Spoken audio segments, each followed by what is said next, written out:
What's going on, everybody? Welcome back to Terminator 101. I'm Eddie Green. Today, I want to ask you guys, how do you interpret the overall mythology of Terminator?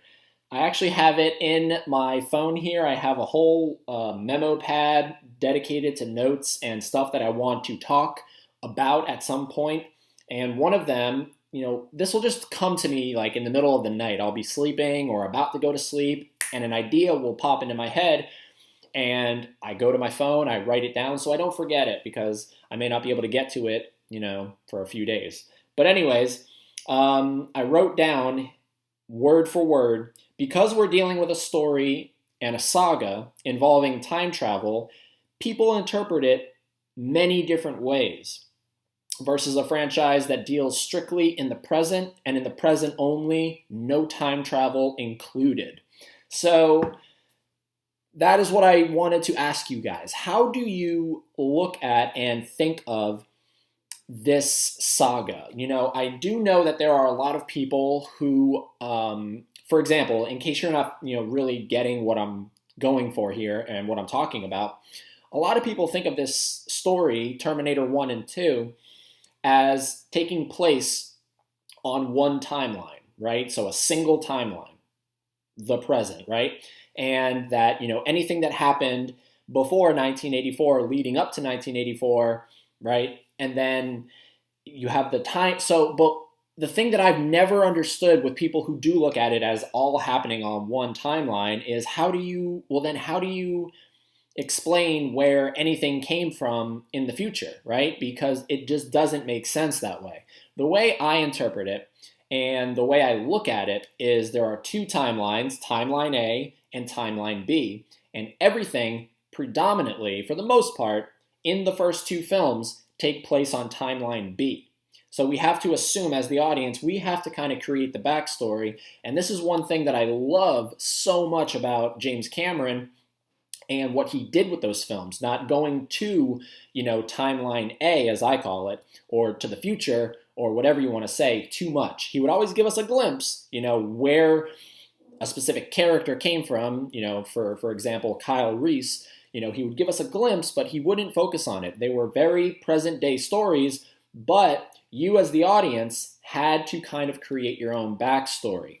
And I did, right? And it's great. And to me, it makes sense. And to a lot of people I've explained it to, it makes sense to them as well. And I've also kind of, brought people on board with the way I look at it versus the way they looked at it. And but yeah, it all takes place on timeline B, and timeline A is, really where the future war is taking place. I've gone in depth on this stuff on the podcast, but I wanted to ask you guys, is there any other kind of way that you interpret this? How do you guys see it? How many timelines are you, in your mind, visualizing happening within those two films? I think personally, just keep it simple. There's only two timelines.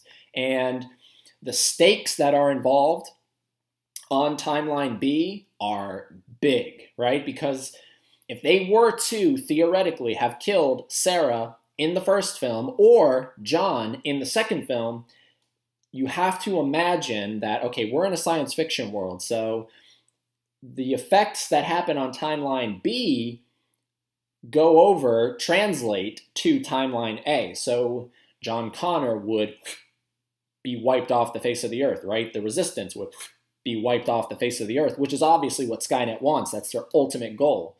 And vice versa, right? If the events of Terminator 2 really did get rid of Skynet on timeline A, they cease to exist as well. And then obviously the Resistance is, in the clear, and then they can rebuild, right? And they don't have to worry. But in one of my previous videos, depends on, because I film a lot of these videos kind of out of order, but it was talking about Skynet and still existing. So we, as of right now, since we don't really know too much about the plot, we have to assume that Skynet is still around. Skynet will be featured in the next film. And if the film meets expectations and feels like it is a true third sequel, then perfect, right? Then we can look at, okay, the events of Terminator 2, they thought, keyword, thought that they wiped out, Skynet for good, but they didn't. And if the movie sucks and doesn't feel like the true third sequel, it doesn't matter, because then I'm going to go right back to Terminator 2 and I'm just going to be like, yep, they won. That's it for the time being until I get that true third sequel. Look, I've been reading your guys' comments and I totally agree. There has to be some kind of backup plan, right? Cyberdyne would not just invest everything into one person, Miles Dyson. They just would not do that. They would have backup files, other people working on it. So there is more story. There is more you can do with this franchise. But if they don't do it successfully in the next film, Terminator 6, if they don't do it right, then I'm just not going to, I'm going to look at it the way I look at Rise of the Machines, Salvation, Genesis, bad fan fiction. That's all I'm going to look at it as. So just wanted to ask you guys, how do you interpret it? Leave a comment down below. Share this video. If you know anybody who also has a unique perspective on the way that they view Terminator, because I would love to, read what you guys write. You can find the podcast anywhere podcasts are found. You can find me on social media, Facebook, Twitter, Instagram, all that stuff. Links are down below. And because between this channel, social media, and the podcast, I'm talking Terminator all the time, basically. So if that's your thing, you've come to the right place. Thank you guys so much for watching. And until I talk to you guys next time, keep on terminating.